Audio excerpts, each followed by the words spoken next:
Gente, e vamos seguir falando a respeito da nossa política aqui brasileira, também dos dias atuais. Carolina Brígido vai chegar para conversar com a gente. Oba! Carol, boa noite para você.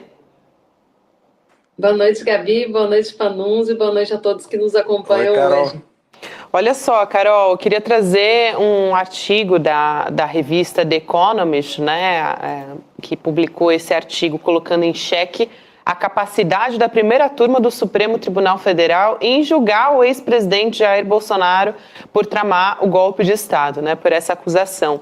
E aí, o que diz esse artigo, gente? Está pontuando que caso o julgamento prossiga na primeira turma e não no plenário da Corte, isso pode agravar a crise de credibilidade enfrentada pelo STF nos últimos anos. Então, essa publicação está dizendo que a nossa Corte, que é a Corte brasileira, tem um sistema de juízes com poderes excessivos e focando também as críticas no ministro Alexandre de Moraes. Eles estão chamando de, quem chama de um juiz estrela, né, o Big Alex. Aqui, a Suprema Corte Brasileira em julgamento. Então, a gente traz aqui o artigo da The Economist, a gente separou esse trecho da revista falando o seguinte, abre aspas então para o artigo publicado na The Economist. A democracia brasileira tem outro problema, juízes com poder excessivo. E nenhuma figura personifica isso tanto quanto Alexandre de Moraes, que ocupa o cargo no Supremo Tribunal Federal. Seu histórico mostra que o poder judiciário precisa ser reduzido. Outro dia, The Economist trazia, né, uma crítica ao Donald Trump, quer dizer, mas agora aparece criticando o judiciário brasileiro. Carol, conta a história pra gente.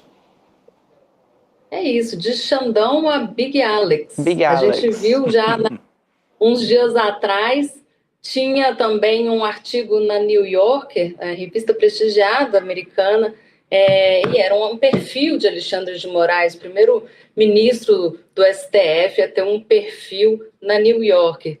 E nesse perfil anterior, esse da New Yorker, era bastante elogiativo a atuação de Alexandre de Moraes. Pintou o ministro Alexandre como o grande defensor da democracia e o juiz com coragem de peitar as big techs. Aí agora vem a Economist e traz de novo Big Alex, mas agora em outro papel, em papel de vilão. A Economist diz que o Alexandre de Moraes é um dos juízes mais poderosos do mundo, disputando ali poder, inclusive com os ministros da Suprema Corte Americana. E faz esse alerta de que ele estaria reunindo em si mesmo muitos poderes, que seria como se fosse o grande juiz do Brasil, né, o dono do judiciário, entre aspas, e recomenda que o Supremo Tribunal Federal, que os outros ministros, a instituição STF, faça uma moderação nesse poder concentrado em apenas um só juiz. Como a gente sabe muito bem, Alexandre de Moraes é adepto da tese de falem mal, mas falem de mim, né?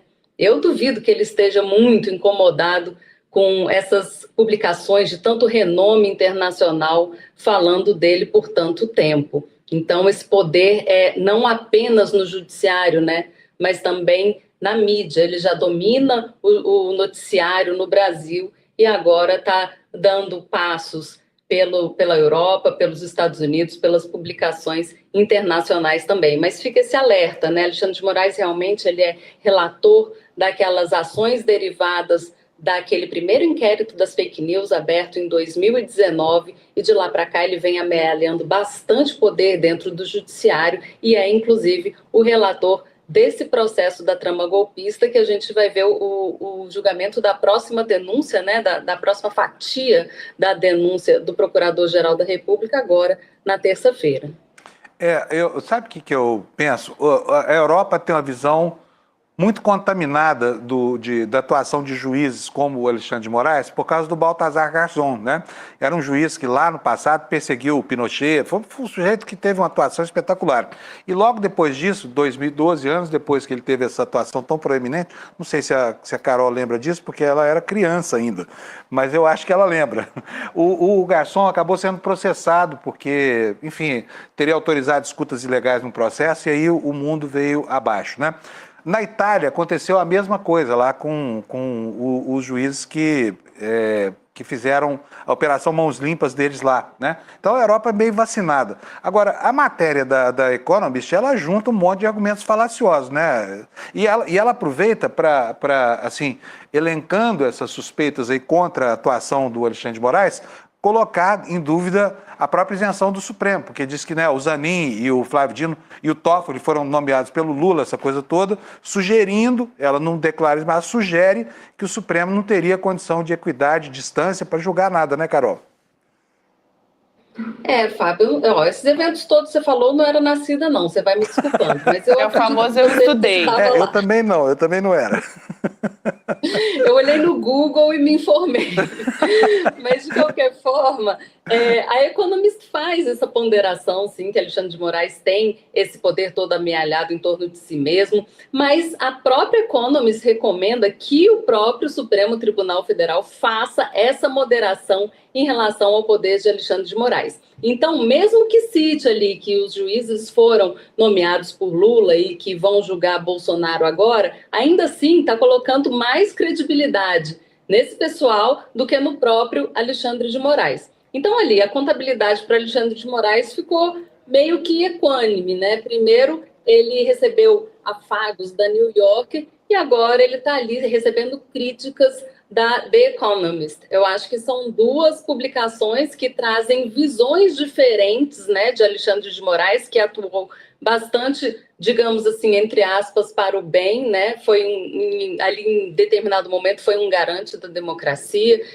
conduziu com rédea curta as eleições de 22, mas em compensação tem todo esse poder reunido em torno de si mesmo, que sim, abre margem sim a algum tipo de questionamento, porque pelo menos na história recente do Supremo Tribunal Federal, a gente não viu nada parecido em relação à atuação de um ministro sozinho. Em muitos períodos fica parecendo que Alexandre de Moraes é uma reunião de todas as decisões importantes do Supremo Tribunal Federal. E isso realmente é atípico do sistema democrático brasileiro, a gente não costuma ver com tanta frequência. Agora, só fazendo um comentáriozinho antes de passar para o próximo assunto, a Suprema Corte da Inglaterra tomou a decisão hoje, né, que considera que mulheres trans não são enquadradas legalmente como mulheres, né? E aí tem um protagonismo e uma luta encarecida que acontece lá na Inglaterra, né, em torno disso aí, uma luta, inclusive, que criou na figura da J.K. Rowling, lá, que é a autora do Harry Potter, né?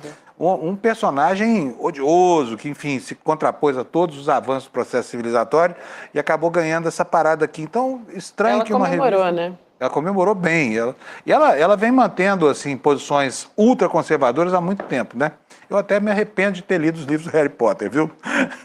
Deu uma entristecida, né? Como uma grande fã de Harry Potter, eu fiquei muito entristecida também ali, ela dizendo, né, comemorando essa história. Ela também publicou uma foto depois, enfim. Ela falou nessa tuitada aí, né? Para não esquecer, não venha, vou usar uma palavra mais civilizada, não venha bulir com uma mulher escocesa, que foi o que ela disse nessa tuitada aí. Então, eu estranho um jornal de um país que tem a Suprema Corte capaz dessas coisas, criticar um juiz que tem sido o grande garantidor de uma democracia jovem do Ocidente, no qual está inserido o contexto, inclusive, da Inglaterra, lá o país onde está situado o jornal. Obrigada por essa observação também, Panunzio. Mas, assim, o que é interessante também a gente pontuar é que a crítica da Economist foi em relação à concentração de poder de Alexandre de Moraes. Porque se a gente olhar na atuação do Supremo Tribunal Federal no campo progressista, é uma corte que está muito além das cortes europeias e de muitas cortes,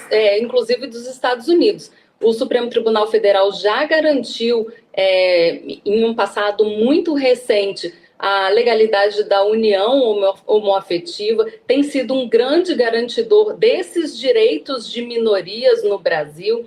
Então, assim, essas causas todas de costumes, digamos assim, o Supremo Tribunal Federal, digamos que não tem como criticar, né, ali os países do exterior, nem países europeus e muito menos os Estados Unidos, né? Então, eu acho que tem uma diferença, né, entre a atuação do Supremo Tribunal Federal no campo dos costumes e na área criminal, que a gente vê também que é uma atuação bastante recente do Supremo Tribunal Federal. Não tem esse histórico no STF.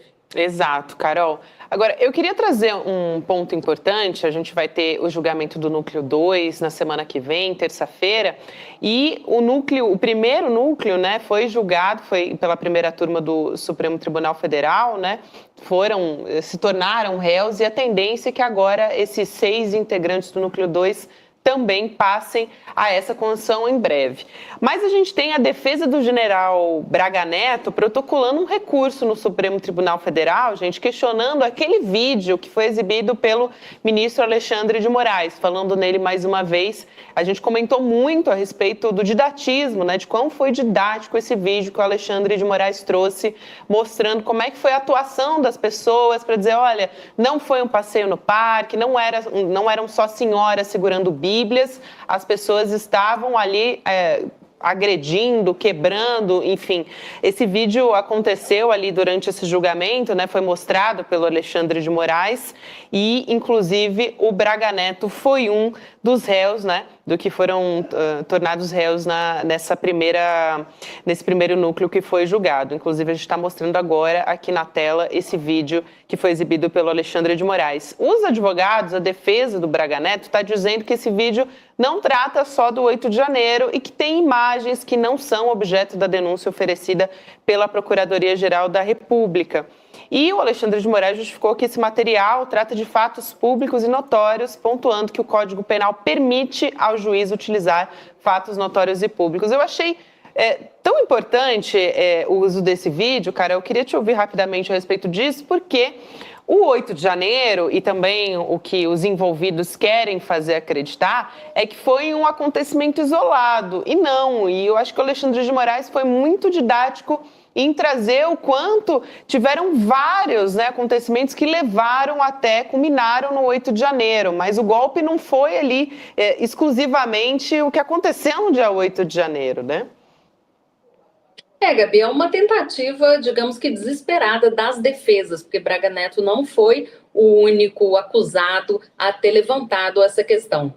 Os advogados têm argumentado o seguinte, que esse vídeo foi mostrado sem que a defesa soubesse, ele não estava dentro dos autos das investigações, então as defesas não tinham se preparado para confrontar esse vídeo juridicamente, e aí por isso ele não poderia ter sido mostrado e querem com isso anular ali aquela sessão que transformou os acusados em réus. Isso é para quê? Para ganhar tempo, para tentar de alguma forma conseguir tumultuar mesmo o processo e também ter um tipo de, como se fosse assim, uma argumentação para a própria plateia de Bolsonaro. Olha, a gente está tentando de um tudo, mas o Supremo Tribunal Federal não abre brecha para que a gente se defenda. O que a gente viu não é exatamente isso, né? Alexandre de Moraes mostrou esse vídeo como um mecanismo, uma ferramenta didática para as pessoas entenderem que aquilo, como disse a Gabi, não foi um passeio no parque, não tinham só senhoras segurando a Bíblia, muito pelo contrário, tinham pessoas ali imbuídas do desejo de quebrar tudo e de tomar o poder.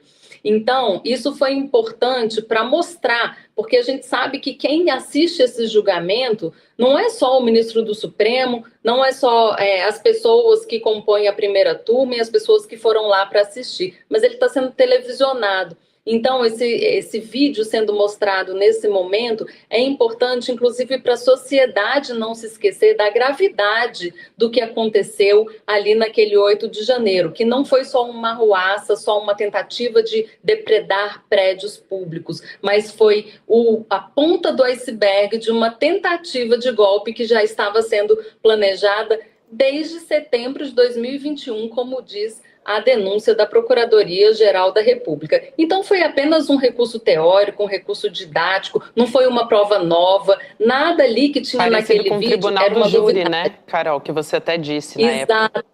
Exatamente, o Tribunal do Júri ele usa bastante desse recurso, né, de mostrar vídeos, de mostrar imagens para convencer o corpo de jurados da culpa daquele acusado. Agora, nesse caso, não foi para convencer o corpo de jurados, foi para lembrar à sociedade os ministros presentes, a plateia presente, a imprensa, de que aquilo não foi uma coisa tranquila que pode ser esquecida.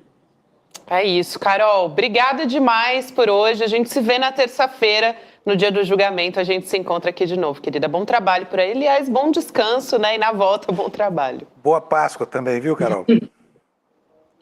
Felicidade para vocês e bom programa. Beijos. Obrigada, querida.